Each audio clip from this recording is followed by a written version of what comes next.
Hello everyone and welcome to Tremaine's DIY. This is my second video that I'm posting on my channel. Very new to YouTube, and so I'm excited to show you guys this clip of these two side tables. Got these side tables on Facebook Marketplace for $30, so 15 bucks each. You can see there we've got a little bit of damage. I think the previous owner had some cats, so I think that's scratches and puncture holes from the claws of the cat. And these little puncture holes and all this were everywhere in this piece, including the legs. And so I'm going to fill those in and paint it. You can see me, I am checking out the piece to see what needs to be fixed, what doesn't need to be fixed. This is a pretty sturdy piece. Really, the only issues were these little puncture holes and scratches that needed to be filled. So the first thing that I'm going to do here is I like to turn my pieces upside down so that I can make sure that I clean every nook and cranny of the pieces. I want to make sure that these pieces would be as clean as someone else's house as I would have in my own house. So I'm going to remove the drawers just to clean them separate. I am going to be reusing this hardware. I like the hardware, and I think with the design that I'm going for, the hardware is going to look great. And so what you'll see me doing next is labeling the drawer with the table that it goes to.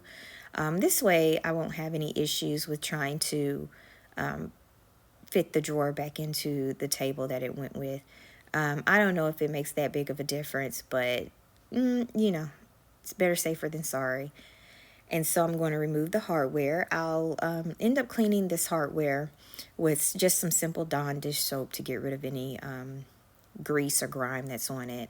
And then I'll also keep the hardware with the same table that it came off of, so to some baggies there, and labeled them so I could remember which table it went with. So again, I'm going to turn them upside down first, and I want to make sure I get any cobwebs, any gunk, anything grease, grime off of the bottom and out of the entire piece. And so I'm using a TSP powder form that I just got at Home Depot. And what I like to do is pour a little bit in a water bottle, just a bottle I had on hand, and clean the piece down. And I do it that way. One, the TSP lasts longer than pouring it in a bucket.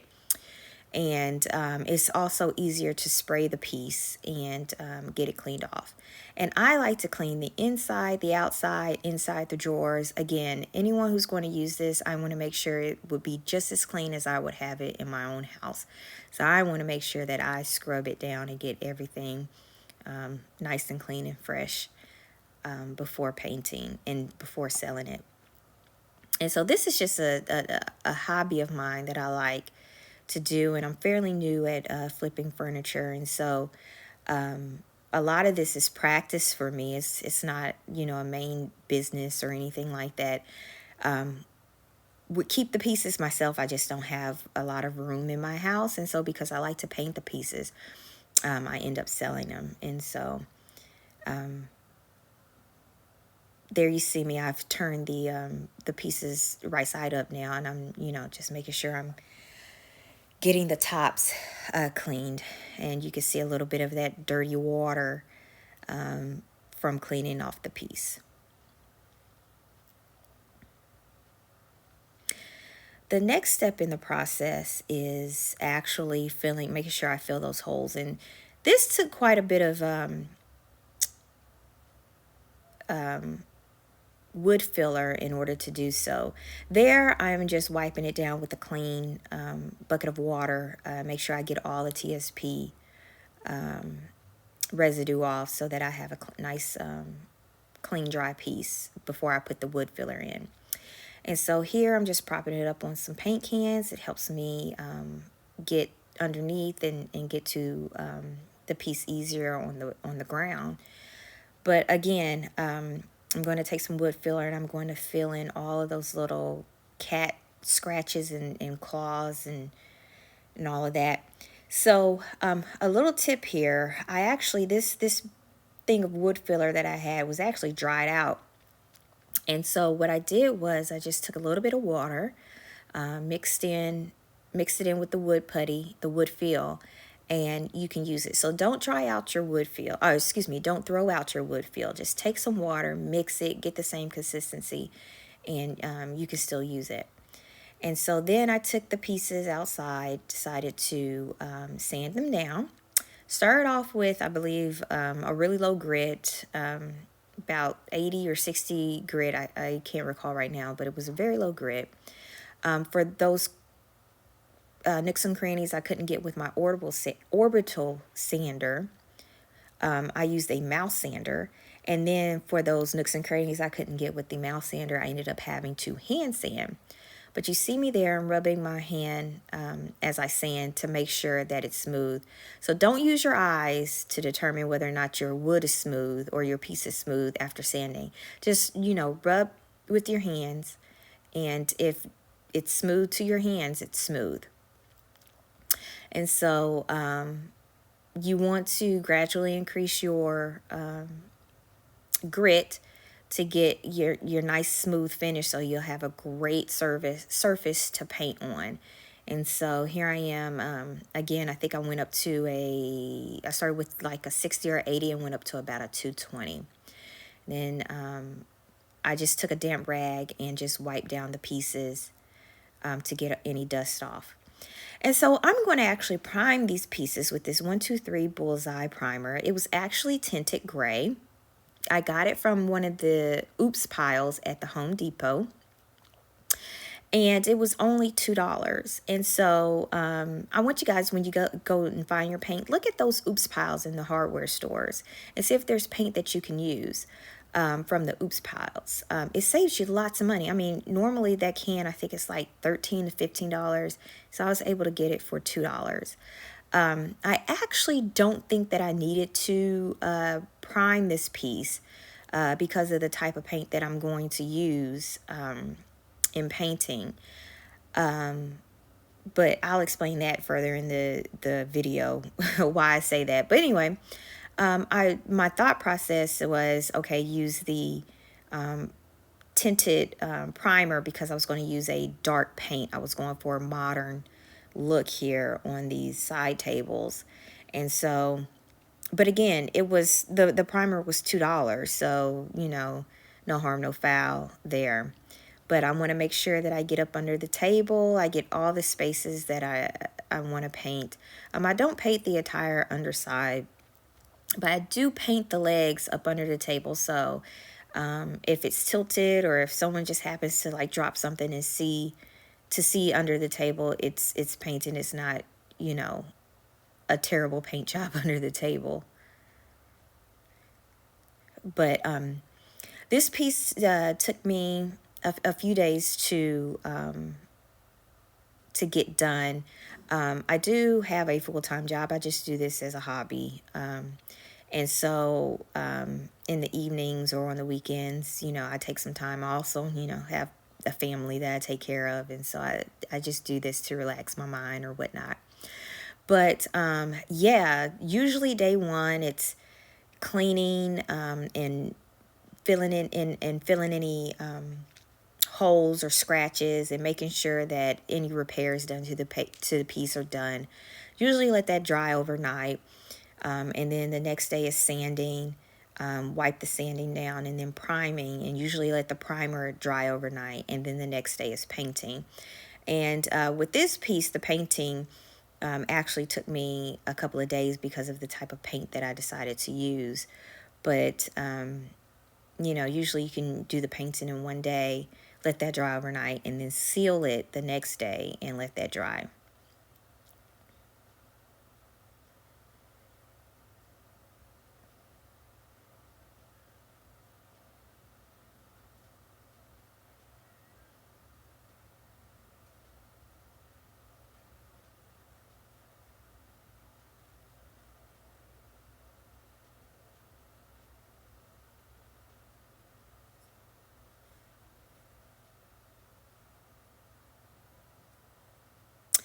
So again, I'm not sure if I needed to paint, I needed to prime, because I decided to use this enamel, this black enamel paint that, again, I got from the Oops pile at Home Depot. It was $2, and I knew it was enamel.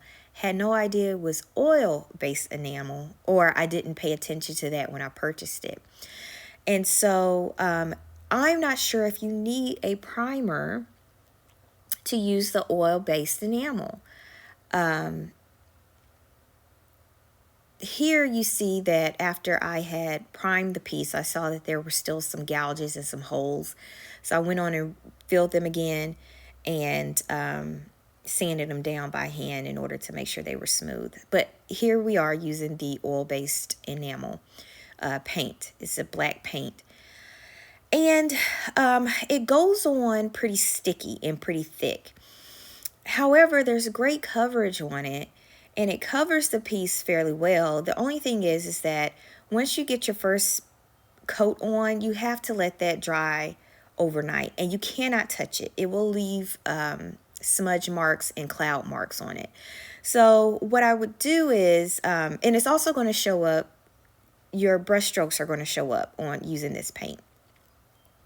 And so what I would do is get the paint on the piece and then go back over it with the brush so that at least the brush strokes would be in the same direction. And I actually didn't mind this look. If your piece has some sort of wood grain in it or character to it, it's going to, I think it really complements that wood grain and that character, those brush strokes. And again, this is a really, really glossy paint. And it came out really modern looking, really shiny. And when this oil-based enamel hardens, it is going to harden like a rock. And you're not going to be able to scratch it. You're not going to be able to scuff it. You do not need a top coat with it once it cures. And so it's all about making sure that you minimize the amount of brush strokes. You don't have a million different brush strokes going to make it seem like it was done intentional. And again, it was a $2 can of paint that I used. I ended up having to do 2 coats. The second coat was really a touch-up coat to make sure that I had covered everything. I had to let the first coat dry for 24 hours and then come back and do the second coat and let the second coat dry for 24 hours. And so once it was dried, putting the piece back together. Again, I'm using that same hardware. Didn't change the hardware. And I thought the matte black hardware went really good with the shiny black modern looking pieces. And so I think it turned out fantastic. You know, I'm still really new at refinishing furniture, and so I'm learning a lot. Really, you just got to do it, and you got to make the mistakes in order to do it. I ended up selling this piece again on Facebook Marketplace. Ended up selling them for $100 for both. And so minus the $2 for the primer and the $2 for the paint, ended up coming out at about $66 profit, which isn't bad. It's not, you know, nothing. It's not going to make me a millionaire, but it was a profit. I loved how they turned out. I would keep a lot of my pieces. I just don't have enough room in my house, and I enjoy refinishing the furniture, so I have to sell them in order to get them out of my house. But there you go. You can see it took about 4 days to flip or to refinish. And again, you know, I was able to sell them on Facebook Marketplace. And this is the final reveal, and I love it. I love the shiny. I love the modern look of it. If you have any questions for me, please leave them down in the comments. If you have any suggestions for me, please leave them down in the comments. I'm open to that. If you would like this video, subscribe. I'd love to share more of my content with you, and thank you for watching.